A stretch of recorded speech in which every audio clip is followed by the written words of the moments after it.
پیسے مال چوری ہو گئے ہیں، پریشان ہیں، چوری شدہ مال کی واپسی چاہتے ہیں۔ میرے مرشد فرماتے ہیں کہ میں نے یہ عمل کیا، اس کا فائدہ یہ ہوا کہ چور خود واپس مال پھینک کر چلے گئے۔ السلام علیکم، میں ہوں آپ سب کا حنظلہ نعمانی۔ امید ہے کہ آپ سب خیر و عافیت سے ہوں گے۔ اللہ تعالیٰ آپ سب کو خوش رکھے۔ اللہ پاک آپ سب کی تمام پریشانیاں، مصیبتیں، بیماریاں، تکلیفیں دور فرمائے۔ بعض لوگ کہتے ہیں کہ ہمارے گھر سے چوری ہو گئی، ہمارا فلاں مال چوری ہو گیا، ہماری دکان سے چوری ہو جاتی ہے، اس کے لیے کوئی وظیفہ بتا دیں۔ تو انشاءاللہ آج آپ کو چوری شدہ مال کی واپسی کا مجرب وظیفہ بتایا جائے گا۔ عمل بتانے سے پہلے آپ کو ایک واقعہ سنانا چاہتا ہوں۔ میرے مرشد، میرے محسن فرماتے ہیں کہ 2-3 آدمی میرے پاس آتے ہیں اور کہتے ہیں کہ فلاں آدمی کی چوری ہو گئی، غریب آدمی ہیں، ان کے لیے کوئی وظیفہ بتا دیں، کوئی دعا بتا دیں۔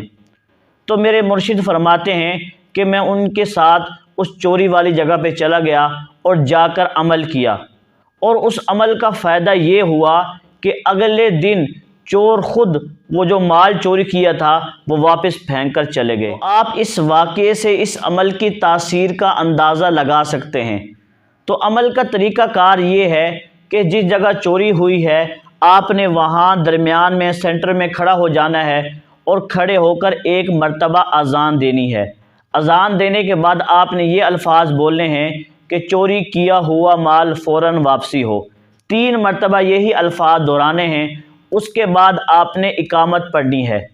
اس کے بعد پھر یہ اذان دینے کے بعد، یہ الفاظ بولنے کے بعد، اقامت پڑھنے کے بعد آپ نے 2-3 قدم آگے بڑھنا ہے، پھر یہی عمل کرنا ہے۔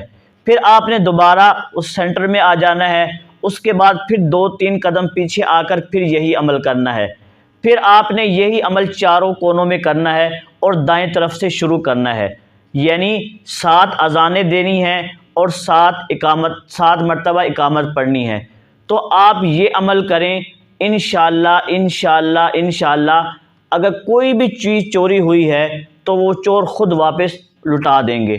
آپ کو میں نے واقعہ سنا دیا ہے، جتنا ایمان پختہ ہوگا، جتنا یقین پختہ ہوگا، اتنا زیادہ یہ عمل آپ کو اثر دکھائے گا۔ دعاؤں میں یاد رکھیے گا۔ آپ وظائف کے لیے، خوابوں کی تعبیر پوچھنے کے لیے یا کسی قسم کا روحانی مسئلہ ہو تو آپ اس نمبر پر رابطہ کر سکتے ہیں۔ دعاؤں میں یاد رکھیے گا۔ والسلام۔